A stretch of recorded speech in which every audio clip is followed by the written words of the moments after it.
Welcome to SwitchCorner, my name is Alex. Today we're going to be taking a look at my favourite Switch eShop deals covering the US, Canada, UK, EU and Australia. If you do want the budget, check out Thursday's video, I keep everything there sub $10. Without that luck, hit subscribe, but join us here for reviews and deals near daily, and let's get started. Grabbing anything from the eShop, then consider using cornershop.gg for your eShop credit. You will receive 10% off at checkout with code CORNER, and it is all instant email delivery. Also, then I have two winners to announce for two $10 eShop gift cards later in the video, and two more to give away. Enter simply by dropping a comment down below, and I'll announce the winners in next week's video.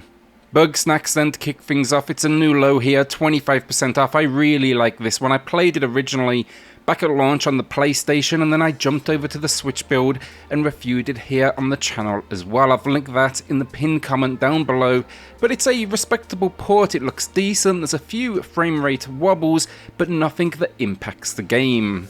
It's a really unique world though. You find yourself investigating this island, you're following up on a report, and the locals, they can manipulate their bodies by eating the food. It's first person mystery adventure, kind of a dash of horror at points as well, and it's, investigation mixed with environmental puzzles. It's worth a look though, this one. I was really impressed. It was definitely different to anything else I've played in recent memory. Bloodstained, a Ritual of the Night then is here, matching the low, 60% off at launch. This one was honestly a bit of a mess, but since it's been heavily patched, it's absolutely worth a look now for any Metroidvania fans out there. It was led by the Castlevania producer though, and that, it's absolutely apparent. It's just a great world full of like these gothic horrors. Think here though, a whole lot of combat, weapons, loot, boss encounters. Since launch as well, it's not only been patched for the performance issues, but extra content too. Think like more modes and characters. It's good stuff, and though it was a rocky start, they've stuck with it, and now I think they've kind of delivered on the experience everybody wanted. South of the Circle then, it's a new release, just a quick mention, but it's 10% off a launch discount. I reviewed it here on the channel. It's a really unique narrative adventure set around a love story in the past, and then in the present you find yourself stranded in the Antarctica. You're fighting for survival during the Cold War. I'll link my full video down below, but maybe take a look if the genre and something a little bit more relaxed is your thing. My full review, it's in the pinned comment though, and I found the narrative absolutely intriguing. Crysis Remastered, a Trilogy then, and the sales on this series are so strange. It's never all of them at once for some reason, so right now you can grab this Trilogy pack or the original standalone. 2 and 3, they remain at full price. For me though, I do think this price, 35% off, it is fair. There's a lot of game in here for your cash if you can sacrifice the huge amount of storage space these 3 require. We're just shy of 30 gig. Some of the best first-person shooters out there though, fantastic ports as well. Look, sure, some frame rate wobbles, but that's on all systems. And again, we're talking about Crysis in the palm of your hands. That's just impressive in itself. The first will always be my favourite. You are investigating an army on this remote chain of islands, quickly turns into aliens though. It's just open world though, and I love the strategy in that you can like exploit special abilities, think like super speed, strength and invisibility. The second then went more linear in New York, but it had some solid set pieces, no question. And then finally, the third, it was a nice balance, linear paths but open areas to battle in. Following, the bow is pretty badass as well in that last entry too. You can find my full review though for all 3 in the pinned comment down below. Katana Kami, A Way of the Samurai Story then returns, matching the low here, 60% off.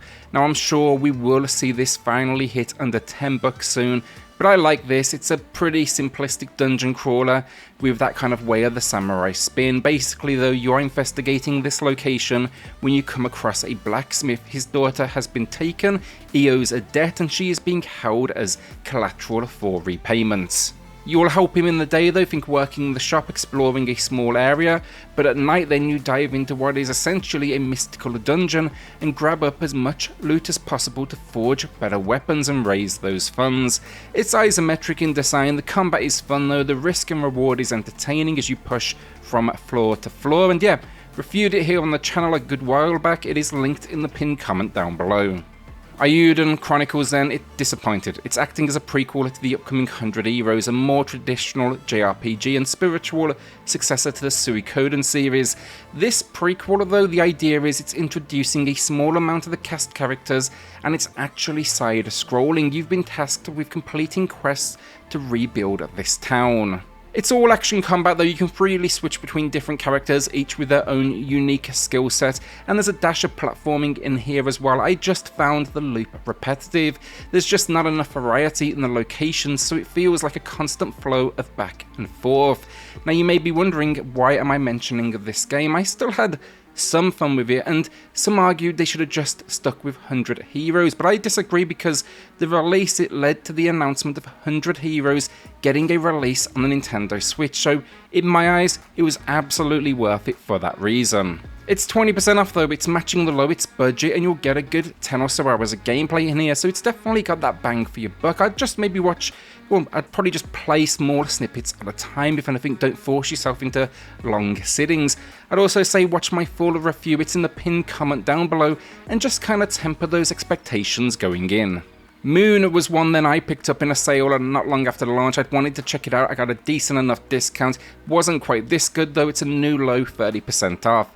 It's a bit of a classic RPG this one, it launched back in 1997 in Japan, but this was the first time we got an English translation. It's really unique though, and it touts itself actually as an anti-RPG. Basically, it's an RPG without combat though. The game asks, do you ever find it odd that the heroes in these games are typically on killing sprees?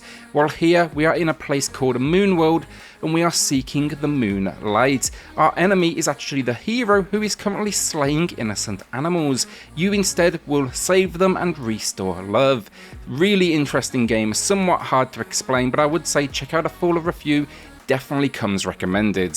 Divinity Original Sin 2 Definitive Edition, and if there was ever a game to recommend a full review on it, this is one of them, down to just the sheer amount of mechanics packed in.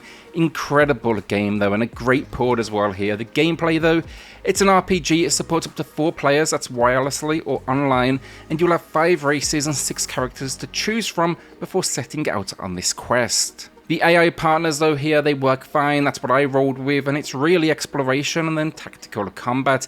No need to have experience with the first entry either, that is worth knowing, but the world building and the characters that reside here, they are incredible. Watch a full review as I say, but you'll easily get your money's worth here, and it's a new low price, 50% off, and that story alone without side quests or anything else, you're looking at above 60 hours. Our first winner of the week then, Trevor, who's holding on to that cash for Cult of the Lamb later this week. I can't wait for that one. I'm hoping for big things, and like you, I'm also psyched as well. Congrats though, Trevor. Drop me an email to claim that code, and everyone else, we have a second winner coming up here shortly in the video. Our penultimate game of the video then, that is Super Mario 3D World and Bowser's Fury with a new low here, 33% off. I imagine this will hit the US and Canada eShop over the next few days though, so do wishlist it if you are in those regions. No doubt as well, we won't see much lower now after this point. Nintendo, they nearly always stick to their 33% off mark at all times, no matter how long passes. If you are looking for cheaper, your best bet's probably going to be Black Friday and a physical copy from another retailer. Gameplay wise though, it's 2 games in one. 3D World was on the Wii U originally, but it's a pretty standard platformer with a ton of, power-ups, fantastic multiplayer options, online and local. The Bowser's Fury though was for many the highlight. This is full on 3D third person, you are collecting up cat shines, and the problem here, Bowser is essentially going crazy and he actually expands in size, can be screen filling, and it looks seriously impressive. A lot of people out there though loved it. Many are hoping now this is kind of a window into what's to come for Mario, and I would not be complaining if that was the case. Our second winner then, Ali, who shouted out they just got a 256 gig SD card to start building up that backlog. We all need that upgrade every so often. Congrats to Ali. Drop me an email to claim that code, and everyone else, drop a comment down below for your chance to win in next week's video. AI, the Somnium Files nirvanA initiative then is here with a new low, 20% off, full of transparency here. I'm still working my way through this one. I'm hoping to have a review here on the channel towards the end of this week. If you haven't played the original as well, you can find that on sale right now as well. This entry, it seems to be at least this far, and I'm a good chunk into it, very much more the same, but also a great continuation. Now, is it as good as the original? I'm actually leaning towards not quite right now, but it's still extremely strong work. There's few games like it, and here we are investigating half-body serial killings, and its particular blend of heavy dialogue, investigation, and dream hunting. It's really incredible stuff. I'll link my full review though in the pinned comment as it goes live later in the week. And that is the video down. Would you be adding anything to the library or holding onto that cash? A shout out then to the channel members that are going above and beyond to support the channel. It's seriously appreciated. And with that, hit subscribe, join us here for reviews and deals near daily, and I'll see you all on the next video. Thanks everyone.